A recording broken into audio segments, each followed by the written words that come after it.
အတိတ်ကိုတော့ပြန်သွားမနေတဲ့သင်္ကားစာယူုံတော့ပဲချိုးရှိမယ်အတိတ်ဟာပြင်လို့မရတော့ဘူးအတိတ်ကိုပြန်သွားမနေနဲ့အနာဂတ်ကိုလည်းသေချာပေါက်ကြီးမျှော်လင့်ချက်ထားမနေနဲ့မဖြစ်သေးတာကိုစိတ်ကူးရင်မနေနဲ့လို့သူဆိုဘာကြောင့်လဲဆိုရင်အတိတ်ဆိုတာပြီးခဲ့ပြီတဲ့ရောက်သွားလို့မရှိတော့ဘူးအနာဂတ်ဆိုတာလည်းရောက်လာသေးတာမဟုတ်သေးဘူးအတိတ်ကပြီးခဲ့ပြီအနာဂတ်ကကိုယ်လည်းမဆိုင်ဘူးဒါကြောင့်မို့လက်ရှိဖြစ်ပေါ်နေတဲ့အနေအထားတစ်ခု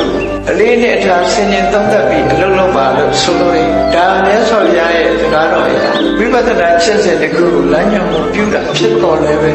စဉ်းစားကြည့်ပြီးဘဝခရီးရှောင်လန်းနေတဲ့ပုဂ္ဂိုလ်ဒီတိုင်းပဲတော့စီးပွားရှာတဲ့လူပဲဖြစ်ဖြစ်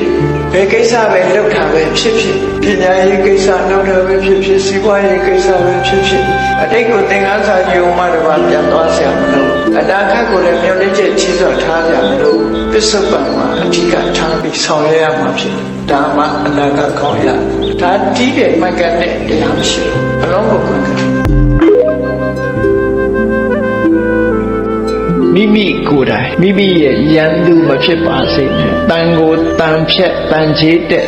တန်ကဖြစ်ပေါ်လာတဲ့တန်ချေသည်တန်ကိုပြန်စားတယ်မိမိရဲ့အရေးချင်းဉာဏ်ဖြစ်မှုမမယွင်ယွင်လုံးမှုမမယွင်ယွင်တွေးတောကြံစည်မှုပြောဆိုမှုလုံးမှုတွေဟာတန်ချေကတန်ကိုဖြစ်တယ်လို့ကိုလုံးရက်တွေကကိုယ့်ကိုပြန်ဖြစ်စီးတယ်လို့သူတို့ဆိုလို့လေအဲ့ဒါကိုယ့်ကိုပြန်ပြီးရန်သူဖြစ်နေတဲ့အဓိပ္ပာယ်ရမြတ်စွာဘုရားဟောတဲ့လူတွေဟာအမတ်တမဲ့နေလို့ရှိရင်မသိဘူးဒါကြောင့်မို့စဉ်းစားချက်နဲ့ချက်ကိုစဉ်းစားငါဟာဒီကနေ့လူဖြစ်နေအသိဉာဏ်ရှိတဲ့လူသားတယောက်ဖြစ်နေဆင်ញင်သုံးသပ်ကြည့်ငါဟာငါလွတ်ရကြောင်းငါကိုယ်ကိုရန်သူများဖြစ်နေသလားတော့မဟုတ်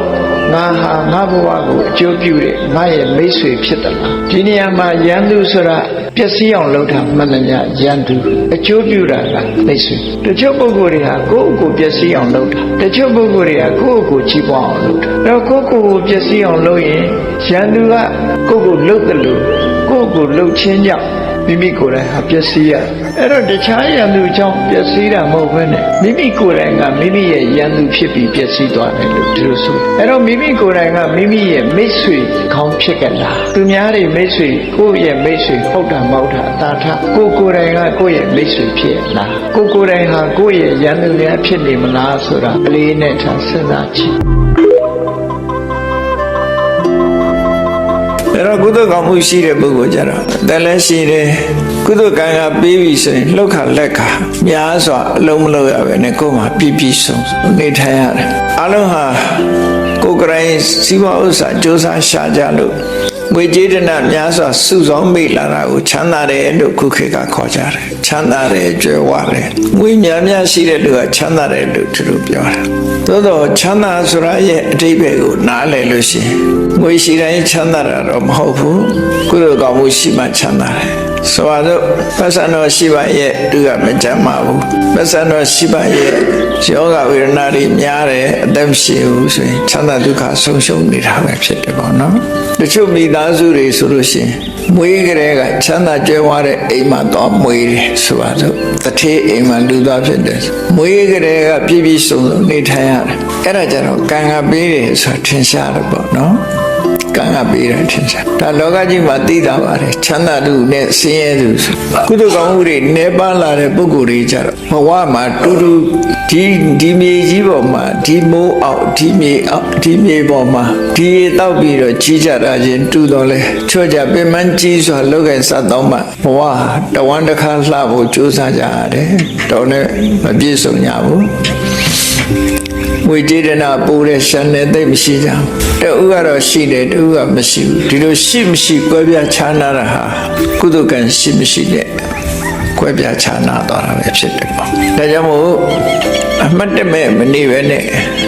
ကိုဘဝရေကိုတွေးပြီးအတိတ်ဘဝကိုမသိပေမဲ့လို့ဒီဘဝမှာသိတဲ့အသိဉာဏ်ရှိတော့တို့တွေကုသိုလ်ကောင်းမှုကြိုးစားအထောက်အမယ်ကုသိုလ်ကောင်းမှုကြိုးစားအထောက်လို့ကုသိုလ်ဆိုဒီမှာပစာရှိမှလုံးလို့ရတဲ့ကုသိုလ်မျိုးရှိတယ်ပစာမရှိလဲလုံးလို့ရတဲ့ကုသိုလ်ရှိတယ်အဲ့တော့အဓိကကတော့ငွေကြေးဒနာရှိသည်ဖြစ်စေမရှိသည်ဖြစ်စေကုသိုလ်ဖြစ်အောင်လှုပ်ဆောင်မှုလိုအပ်တယ်ပေါ့နော်ဒါကြောင့်မို့မြတ်စွာဘုရားကဧဝံသာတေနမစ္စေနကတ္တဗံကုသလံဘောလူလောကမှာမွေးဖွားလာတဲ့ပုဂ္ဂိုလ်ဟာတဲ့ ကြိုးစားပြီးတော့ကုသိုလ်ကောင်းမှုလုပ်ပါဘာကြောင့်တိုက်တွန်းတာတော့လို့ဆိုရင်ကုသိုလ်ကောင်းမှုရှိမှလူတွေကချမ်းသာ